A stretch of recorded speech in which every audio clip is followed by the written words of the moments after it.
ব্যাপারটা এমন না যে আল্লাহ লিখে রেখেছেন বলে আপনি বেছে নিচ্ছেন। যেহেতু আপনি এটাই বেছে নেবেন, তাই আল্লাহ আগে লিখে রেখেছেন। এখানে পছন্দ আপনার, তবে আল্লাহ আপনার পছন্দ জানেন। যেমন ধরেন একটা রাস্তার মোড়ে আসলেন, সামনে 5টা রাস্তা, রোড নাম্বার 1, 2, 3, 4, 5। এখানে পছন্দ আপনার, বেছে নিতে পারেন রোড নাম্বার 1, 2, 3, 4, 5। আপনি গেলেন রোড 2-এ।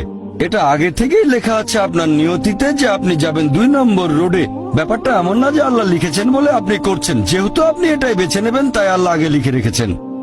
তাহলে পছন্দ আপনার।